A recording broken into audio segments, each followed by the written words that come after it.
महिला कांग्रेसના પ્રમુખ સન્માનીય જેનીબેન કુંવર, કાર્યકારી પ્રમુખ બેન શ્રી ગીતાબેન પટેલ, સાથે આપણા શહેરના પ્રમુખ અને સુનીતાજી ઉપસ્થિત છે. તમામનું સ્વાગત છે રાજીવ ગાંધી ભવન ખાતે. હું વિનંતી કરું છું માનનીય અલકાબેન લાંબાને કે તેઓ આપની સાથે વાતચીત કરે. સન્માનીય અલકાબેન લાંબા. बहुत बहुत धन्यवाद. मैं आप सभी पत्रकार साथियों को धन्यवाद करती हूँ कि लोकतंत्र का चौथा स्तंभ आज भी हर चुनौती के बाद मजबूती से खड़ा हुआ, लोकतंत्र की इस आवाज को देख रहा है, सुन रहा है और जनता तक पहुंचा रहा है. इसके लिए मैं आप सभी पत्रकार साथियों का धन्यवाद करती हूँ. भारतीय राष्ट्रीय महिला कांग्रेस की राष्ट्रीय अध्यक्ष बनने के बाद 27 राज्यों का मैंने पिछले 6 महीने में दौरा किया. गुजरात एक राज्य बाकी था जिसमें राष्ट्रीय अध्यक्ष बनने के बाद आज मेरा पहली बार आना हुआ है. हमारी राज्य कार्यकारिणी की तुरंत बैठक इसके बाद शुरू होने वाली है. पूरे गुजरात की महिला कांग्रेस जिला अध्यक्ष जेनी बहन हमारी अध्यक्ष है, यहाँ पर पहुंच चुकी है और आज हम सब दिन भर बैठकर महिला कांग्रेस के संगठन की मजबूती पर बात करने आए हैं. इसी के साथ सेवा दल की एक न्याय यात्रा गुजरात के लोगों को, पीड़ितों को न्याय दिलाने के लिए चल रही है. उस यात्रा में आज मैं कांग्रेस मुख्यालय से शामिल होंगी और साबरमती आश्रम तक बापू को श्रद्धांजलि देते हुए एक बार फिर से हम ये पढ़ लेंगे कि गुजरात के लोगों को न्याय का हक मिलने तक उनकी लड़ाई को हम लड़ेंगे. तीसरा, आज की प्रेस वार्ता का सबसे बड़ा मुद्दा है कि देश भर में आज 22 अगस्त को देश के हर राज्य, हर राजधानी, हर बड़े छोटे शहर में ईडी के दफ्तरों को घेर कर आंदोलन हो रहा है, प्रदर्शन और धरने हो रहे हैं. ईडी के दफ्तर का घेराव क्यों किया जा रहा है? पिछले 10 साल में इस कुशासन तानाशाही के दौर में आपने देखा कि किस तरीके से संवैधानिक संस्थाएं, ईडी, सीबीआई, इनकम टैक्स का दुरुपयोग किया गया.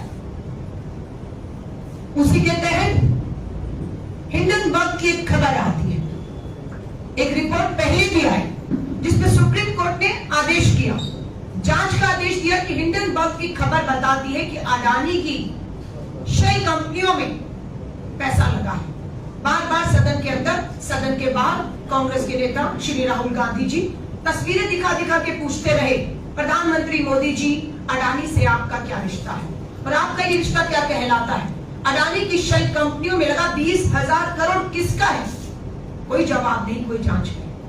सुप्रीम कोर्ट आदेश करता है सेबी को कि सेबी इसकी जांच करे और सुप्रीम कोर्ट को सूचित करे कि इसमें हेराफेरी, कालाधन, इन सब चीज का भ्रष्टाचार है या नहीं.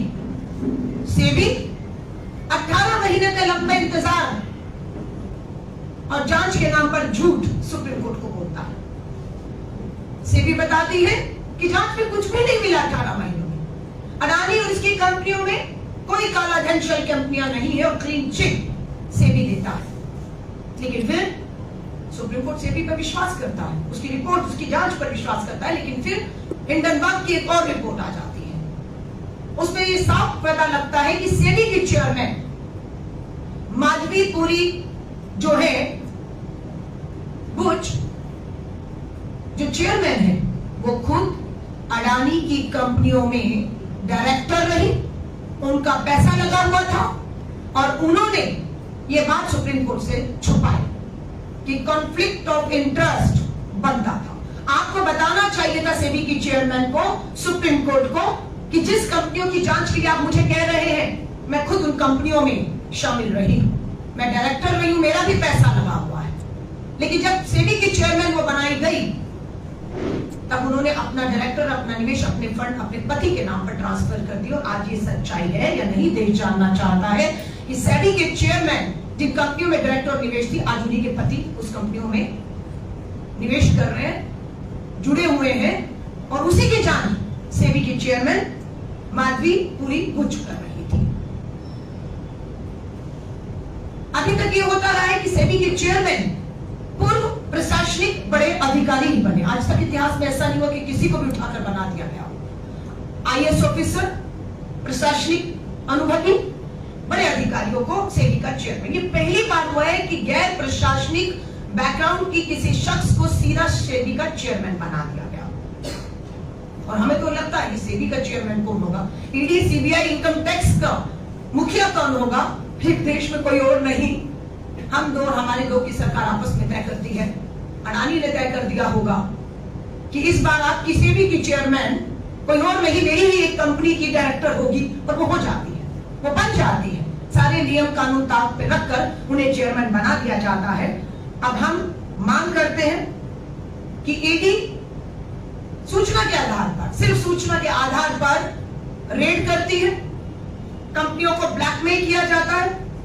पूरी एक सूची में आपके सामने लाई हूं कि कब कब ईडी ने, क्यों ईडी का घेराव कर रहा है। हम मांग कर रहे हैं कि ईडी से भी अडानी की कंपनियों में, शेल कंपनियों में लगे हुए सारे फंड की जांच करे, लेकिन ईडी बिल्कुल चुप और खामोश बैठा हुआ, हिम्मत नहीं दिखाता। अब आप देखिए, सीबीआई ने रेड किया था एनडीटीवी ऑफिस में 2017 में। फाउंडर प्रणब रॉय के घर पर रेड होती है 6 जून 2017 को। क्या होता है उसके बाद? 2023 में अडानी ग्रुप 64.71% स्टेक एनडीटीवी के खरीद लेता है। रेड होती है और उसके बाद अडानी उसको खरीदते हैं। CCI team red ACC Ambuja cement के ऊपर 11 दिसंबर 2020 को रेड होती है। रेड के बाद क्या निकलता है?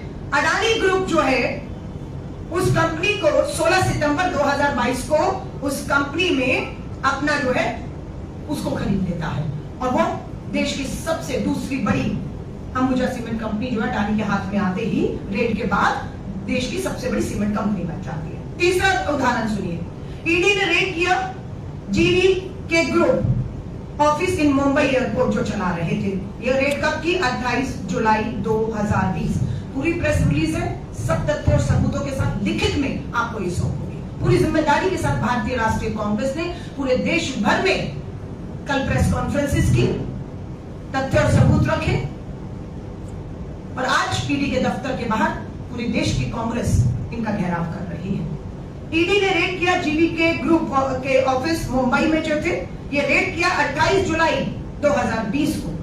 14 जुलाई 2021 को अडानी को मुंबई का एयरपोर्ट सौंप दिया जाता है और 98% शेयर उसके हो जाते हैं। Next, income tax officer raid Quint office Noida में। क्विंट मीडिया ऑफिस पे रेड होता है 11 अक्टूबर 2018 को, क्योंकि वो लगातार सरकार के भ्रष्टाचार को सबूतों के साथ मीडिया उठाने का काम कर रहा था। रेड होती है 11 अक्टूबर 2018 को, और उसकी रेड के बाद पता लगता है कि 27 अक्टूबर 2023 को अडानी क्विंट के 49 बिजनेस की हिस्सेदारी लेकर उस पर भी कब्जा कर लेता है, और तब से सरकार के भ्रष्टाचार के बारे में क्विंट को खामोश कर दिया गया, क्योंकि उसका मालिक बदल गया है। अगला उदाहरण, IT raid in Nellore Krishnapatnam port में। इनकम टैक्स की रेड हो रही है नीलोर कृष्णापट्टनम पोर्ट पर। कब? 29 मार्च 2018 को रेड होती है। परिणाम क्या है रेड का? वही जो सबके परिणाम रहे इससे पहले 6 उदाहरणों में, यहां पर भी वही परिणाम रहा कि Adani port and SEZ Krishnam port के जो है उस पर उसका कब्जा हो जाता है। ये हुई 5 अक्टूबर 2020 को। 18 की रेड, इनकम टैक्स की मालिक बन गए 2020 में अडानी।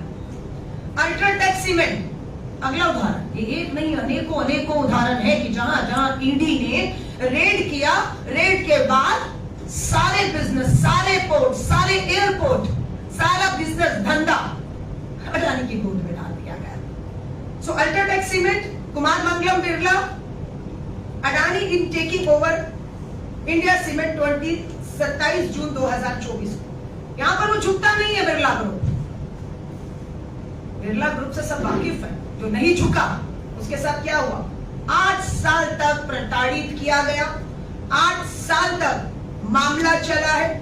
अब सीबीआई ने भी मामला दर्ज कर लिया, क्योंकि आदित्य बिरला ग्रुप, विरासत रही बिरला ग्रुप की, गांधी बापू जुड़े रहे, वो नहीं झुका, और आज वो सिर्फ 8 साल से पूछताछ, जांच के नाम पर प्रताड़ना और हैरासमेंट चल रहा है। और जिन्होंने झुक गए वो क्या? देश के अंदर के बातें हैं, अब विदेश के लिए चलती हूं। बांग्लादेश में, श्रीलंका के पोर्ट में, इजराइल के बंदरगाह में प्रधानमंत्री जी से हम पूछते रहे कि ये सच है, यानी कि जुलाई 2017 को जब आप इजराइल गए, आपके जहाज में अडानी को आप बैठा कर लेकर जाते हैं। आपकी विदेशी यात्राओं में, आपकी यात्राओं से पहले, बाद में, साथ में सवाल पूछा गया संसद में, कब कब अडानी को आप अपने जहाज में बैठा कर लेकर गए और कब कब किस किस देश से आपने उन्हें कहा। तो ये था श्रीलंका बांग्लादेश में कि गवर्नमेंट टू गवर्नमेंट ये हमारा समझौता है, लेकिन गवर्नमेंट टू गवर्नमेंट नहीं, गवर्नमेंट टू अडानी समझौते हुए। सरकारी जहाज में प्रधानमंत्री एक ही अडानी, बाकी सारा व्यापार, सारे धंधे ठप हो गए। व्यापारी देश छोड़कर एक डर के माहौल में ब्लैकमेलिंग, ईडी, सीबीआई जांच, इंक्वायरी, इलेक्ट्रोल बॉन्ड खुलासा हुआ। खुलासा करना पड़ा सुप्रीम कोर्ट में कि इलेक्ट्रोल बॉन्ड में चंदा दो, धंधा लो, धंधा दिया है तो चंदा देना पड़ेगा। ये ब्लैकमेलिंग का खेल चलता रहा और आज भी चल रहा।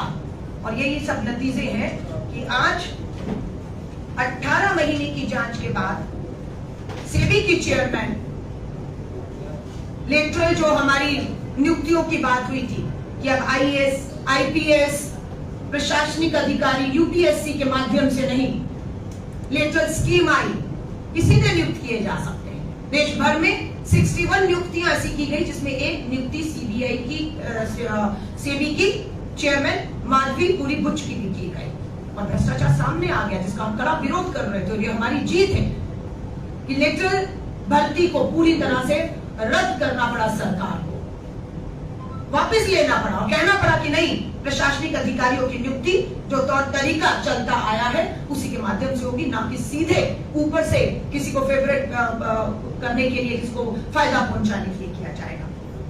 मैं गुजरात में आज एक प्रेस कॉन्फ्रेंस कर रही हूं। चिंता हमारी ये है कि 10 करोड़ निवेशक हैं हमारे, जिनका पैसा लगा हुआ है शेयर बाजार के अंदर, 10 करोड़ उनकी संख्या। 30 करोड़ ऐसे हैं जिनका एलआईसी पॉलिसी धारक है, 30 करोड़ एलआईसी पॉलिसी धारक हैं।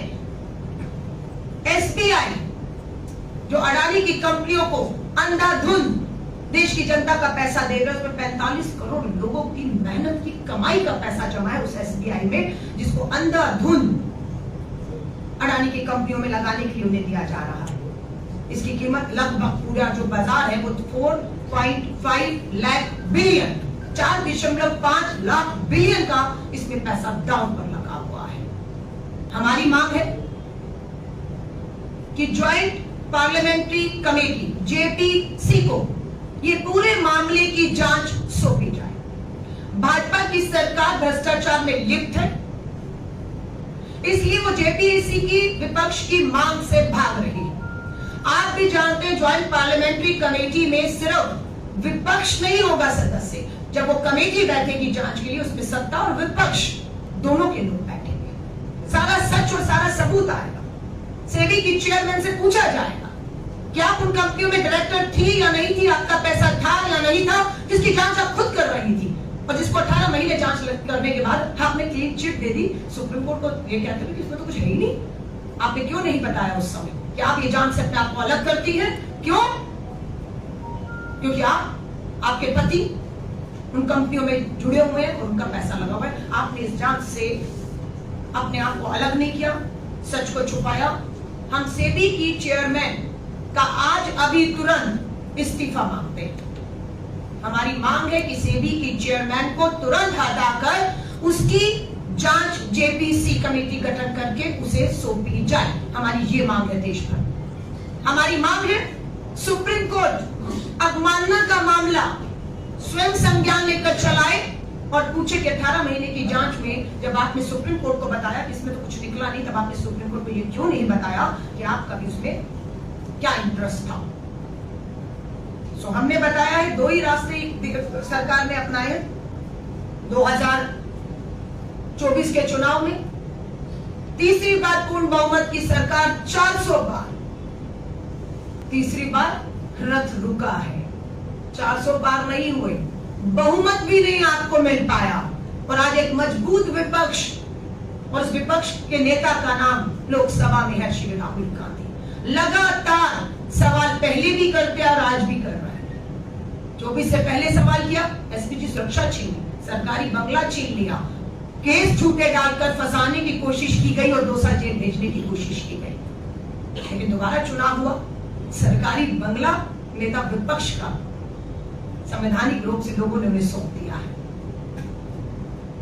और पूरी विपक्ष की आवाज इस तानाशाह सत्ता को ललकारती रहेगी, सदन के अंदर सदन के बाहर। इनका ब्लैकमेलिंग का खेल ये रहा कि जितने भ्रष्ट नेता हैं, मैं आई हूं अभी महाराष्ट्र से, अजीत पवार, छगन भुजबल, प्रफुल्ल पटेल, सबको चक्की पिसानी थी। 70,000 करोड़ के आरोप भ्रष्टाचार के। प्रधानमंत्री जी आपने लगाया, आज कहां है? आज महाराष्ट्र में आपकी सरकार में मंत्री हैं वो लोग। तो या तो ये भाजपा का खेल रहा, राजनीतिक लोगों पर 10 साल में आरोप साबित करके हम उन्हें सजा नहीं दिला पाए, क्योंकि आपके आरोपों में दम नहीं था। आपने सिर्फ ब्लैकमेलिंग करने के लिए राजनीतिक लोगों पर इस तरह के मामले दर्ज कराए, उनसे समझौते किए, उन्हें अपनी पार्टी में ही शामिल करके आज विधायक, सांसद और मंत्री, मुख्यमंत्री तक असम में बना दिया है। और दूसरा काम किसको सौंपा? ईडी और सीबीआई को, कि जितना बिजनेस व्यापार है, जो इलेक्टोरल बॉन्ड में चंदा नहीं दे रहा है या देने के बाद सवाल कर रहा है, उस पे ईडी की रेड हुई और वो सारे धंधे अडानी को सौंप दिए गए। यानी कि व्यापारी है तो व्यापार ईडी की रेड के बाद अडानी के खाते में जाएगा। सारे व्यापार, सारा बिजनेस, सारा एयरपोर्ट, सारे पोर्ट। और पॉलिटिकल आदमी है तो रेड करके भाजपा में शामिल कर लीजिए। ये 2 चीजों का खेल पूरे देश में खुलेआम चला। भारतीय राष्ट्रीय कांग्रेस, इंडिया अलायंस पूरी मजबूती के साथ अब एक सदन में मजबूत विपक्ष की भूमिका में आ चुकी है और हम इस लड़ाई को पूरे देश में लड़ रहे हैं, लड़ते रहेंगे, जेपीसी की मांग करते रहेंगे। सेबी की चेयरमैन भ्रष्टाचार में लिप्त है, नैतिकता के आधार पर बनता था कि वो खुद इस्तीफा दे दे, लेकिन अब हम मांग करते हैं, पूरा आंदोलन करेंगे कि सेबी की चेयरमैन जब तक माथी पूरी बुझ है तब तक सेबी इन शेल कंपनियों की जिसे जांच करनी है, जिन्हें सच्चाई सामने लानी है, जिसे एक्शन लेना है, इन शेल कंपनी काला धन लगाए, उस पर एक्शन नहीं लेंगी, क्योंकि उसकी खुद की मुखिया पर का दामन दागदार है। पूरे देश में आज ईडी का घेराव किया जा रहा है, आंदोलन हो रहा है। कांग्रेस सदन में भी आवाज उठाई, आगे भी उठाती रहेगी, क्योंकि प्रधानमंत्री नरेंद्र मोदी जी सब जानते हैं कि अडानी से, अडानी की शेल कंपनियों से आपके चंदे से धंधे देने का पूरा देश के सामने आप बेनकाब हो चुके हैं। आप बेनकाब हो चुके हैं। अब आप चाहकर भी बच नहीं सकते, क्योंकि आप कमजोर हो चुके हैं। लोकतंत्र में आपका विश्वास आपने खो दिया है। 2 बार आपको पूर्ण बहुमत की सरकार, स्थिर सरकार दी और आपने बेरोजगारी, लोगों के काम धंधे बंद, डर, खौफ, लाखों व्यापारी डर और जांच, इंक्वायरी, इलेक्टोरल बॉन्ड में पैसा ना देने की वजह से अपने बिजनेस बंद करके भारत की धरती को छोड़कर विदेशों में जाने को मजबूर हुआ है। और यहाँ पर सिर्फ हमारे दो की सरकार चलती रही। बेरोजगारी, उद्योग, इंडस्ट्री, डर, खौफ के माहौल से अब समय आ गया है हम इस देश को, व्यापारियों को बाहर निकालेंगे और अपनी संवैधानिक संस्थाओं को, चाहे वो सीबीआई हो, ईडी हो, इनकम टैक्स हो, सेबी हो, इन्हें बचाने की जिम्मेदारी इंडिया अलायंस, कांग्रेस और विपक्ष ने पूरी तरह से संभाली। हम जनता को विश्वास दिलाते हैं कि आपका करोड़ों रुपया एलआईसी, एसबीआई के बैंकों में निवेशकों का, जो इन कंपनियों को, शेल कंपनियों को दिया जा रहा है व्यापार के नाम पर, हम आपको विश्वास दिलाते हैं विपक्ष आपकी मेहनत और ईमानदार की एक एक पाई पर खतरा नहीं आने देगा। मैं आप पत्रकार साथियों का स्वागत करती हूँ। आपका कोई भी सवाल हो